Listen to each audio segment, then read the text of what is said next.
Hello guys, welcome back to my channel. മറ്റൊരു വീഡിയോയിലേക്ക് എല്ലാവർക്കും സ്വാഗതം. നമുക്ക് കല്യാണത്തിന് റെഡി ആകാൻ പോകുന്നൊരു വീഡിയോ ആയാലോ. ആദ്യം തന്നെ നമ്മൾ പോയി ഫേസ് വാഷൊക്കെ ചെയ്ത് മുഖമൊക്കെ ഒന്ന് നീറ്റാക്കി ഇട്ട് വന്നിട്ടുണ്ട്.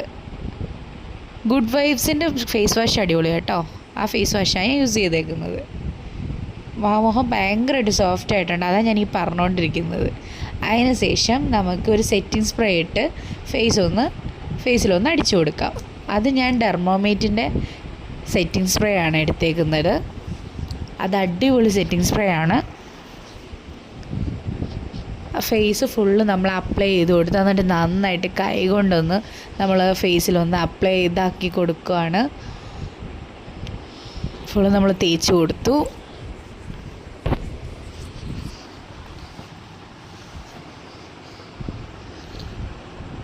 അതിനുശേഷം ഡെർമോമേറ്റിൻ്റെ തന്നെ നമ്മൾ സൺക്രീം എടുത്തിട്ടുണ്ട്. അത് നമുക്ക് ഫേസിൽ അപ്ലൈ ചെയ്ത് കൊടുക്കാം. ഈ ഡെർമോമേറ്റിൻ്റെ സോപ്പും ഫേസ് വാഷും അങ്ങനത്തെ സാധനങ്ങളെല്ലാം അടിപൊളിയാണ് കേട്ടോ. ഞാൻ ഫേസ് വാഷ് മാത്രം മാറ്റിയിട്ടുണ്ട്, ഇപ്പം ഗുഡ് വൈബ്സ് ആക്കിയിട്ടുണ്ട്. അതിനുശേഷം നമുക്ക് മേക്കപ്പ് സെറ്റ് എടുത്താലോ. മേക്കപ്പ് സെറ്റിനകത്തുനിന്ന് നമ്മുടെ ഇവിടെ ഇങ്ങനെ ഡാർക്ക്നെസ് ഉണ്ട്, അതൊന്ന് കവർ ചെയ്യാനിട്ട് നമുക്ക് ഇച്ചിരി അതിനകത്തൊന്ന് ഫൗണ്ടേഷനാക്കി ഇട്ട് കൊടുക്കാം.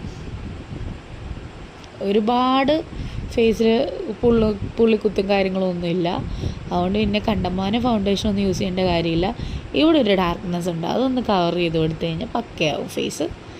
എന്നിട്ട് നന്നായിട്ടൊന്ന്, എനിക്ക് ബ്രഷ് ഇട്ടൊന്നും ഇതാക്കുന്ന ഇഷ്ടമല്ല, സ്മജ് ചെയ്യുന്ന ഇഷ്ടമല്ല. ഞാൻ കൈ കൊണ്ട് തന്നെ സ്മജ് ചെയ്യുന്നത്. നന്നായിട്ട് സ്മജ് ചെയ്ത് കൊടുക്കാം നമുക്ക്. എല്ലായിടവും ഒന്ന് നന്നായിട്ട് ആ ഫൗണ്ടേഷനെല്ലാം ഒന്ന് പിടിക്കട്ടെ. നന്നായിട്ട് സ്മജ് ചെയ്ത് കൊടുക്കണം. നമ്മൾ കൈയിട്ട് നന്നായിട്ട് സ്മജ് ചെയ്ത് കൊടുത്തു. അതിന് ശേഷം ഒന്ന് ചെറുതായിട്ടൊന്ന് ടാപ്പ് ചെയ്ത് കൊടുക്കുക. ലിബിൻ്റെ അവിടെയും നമ്മുടെ ഈ ഡാർക്ക്നെസ് ഉള്ള സ്ഥലത്തും ഒക്കെ നമുക്ക് നന്നായിട്ടൊന്ന് ടാപ്പ് ചെയ്ത് കൊടുക്കുക. അതിന് ശേഷം നമുക്ക് മേക്കപ്പ് സെറ്റിനകത്തൊന്ന് ഫൗണ്ടേഷൻ പൗഡർ എടുക്കാം. അത് നമുക്കൊന്ന് നന്നായിട്ടൊന്ന് തേച്ച് സെറ്റാക്കാം. അത് ഞാൻ സ്പോഞ്ച് എടുത്തിട്ടുണ്ട്. നന്നായിട്ടത് എല്ലായിടത്തും സ്മജ് ചെയ്ത് കൊടുക്കുകയാണ്. ഫേസ് സെറ്റായിട്ടുണ്ട്, മതി. ഇതിൻ്റെ ആവശ്യമുള്ളൂ, ഇത്രേ ഉള്ളൂ. ഇനി നമുക്ക് കണ്ണെഴുതി കൊടുക്കാം. കണ്ണെഴുതി മസ്കാരയൊക്കെ ഇട്ടൊന്ന് സെറ്റാവാം. അത് തന്നെ നമുക്ക് കണ്ണെഴുതാനായിട്ടൊന്ന് തുറക്കാം. അത് കഴിഞ്ഞപ്പോഴാണ് ഞാൻ ഓർത്തത്, ഞാൻ വീഡിയോ എടുത്തുകൊണ്ടിരിക്കുകയാണ്, അപ്പോൾ ഡീസൻ്റ് ആവും. കണ്ണ് നമ്മൾ എഴുതുകയാണ്. ആദ്യം ഈ അറ്റത്തുനിന്ന് ചെറുതാക്കി എഴുതിക്കൊണ്ട് വന്നിട്ട് വലുതാക്കുവാണെങ്കിൽ നല്ല ഭംഗിയായിരിക്കും കണ്ണ് കാണാനായിട്ട്.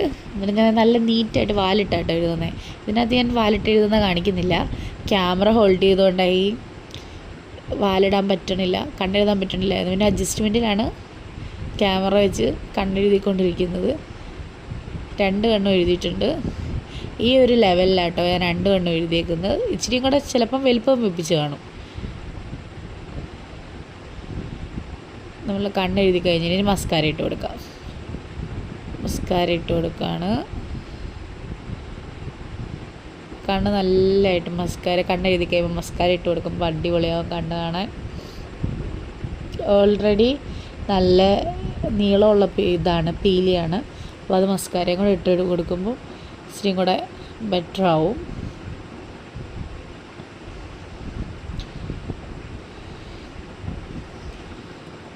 അങ്ങനെ നമ്മൾ മസ്കാര ഇട്ട് കൊടുത്ത് എല്ലാം എനിക്കറിയാവുന്ന രീതിയിലാണ് കേട്ടോ ഞാൻ മേക്കപ്പ് ചെയ്യുന്നത്. എന്തെങ്കിലും ഇതൊക്കെയാണ് മിസ്റ്റേക്കൊക്കെ ഉണ്ടെങ്കിൽ നിങ്ങളൊന്ന് ക്ഷമിക്കുക. ഞാൻ അത്ര പ്രൊഫഷണലായിട്ടുള്ള മേക്കപ്പ് ആർട്ടിസ്റ്റൊന്നും അല്ല. അത്യാവശ്യം നന്നായിട്ട് ഒരുങ്ങും. നമുക്കിനി കണ്ണെഴുതി കൊടുക്കാം. അതുപോലെ തന്നെ സൈഡിൽ നിന്ന് തുടങ്ങി നമുക്ക് എഴുതി കൊടുക്കാം. എഴുതാൻ പറ്റണില്ല, ഞാൻ പോയി കണ്ണെഴുതിയിട്ട് വരാം. ഞാൻ കണ്ണെഴുതിയിട്ടുണ്ട്. ഇങ്ങനെയാണ് ഞാൻ കണ്ണെഴുതിയേക്കുന്നത്. ഇനി നമുക്ക് സെറ്റിംഗ് സ്പ്രേ അടിച്ചു കൊടുക്കാം. ബാക്കിയുള്ള വീഡിയോസ് എടുക്കാൻ എനിക്ക് പറ്റിയിട്ടില്ലെന്നോ. നമുക്കിനി ഫൈനൽ ലുക്ക് കാണാം. ഫൈനലായിട്ട് തന്നെ ഇങ്ങനെയാണ് ഒരുങ്ങിയത്. വീഡിയോ ഇഷ്ടപ്പെടുവാണെങ്കിൽ ലൈക്ക് ചെയ്യുക, ഷെയർ ചെയ്യുക, സബ്സ്ക്രൈബ് ചെയ്യുക. മറ്റൊരു വീഡിയോ ആയി വീണ്ടും വരാം. Bye from Gopika.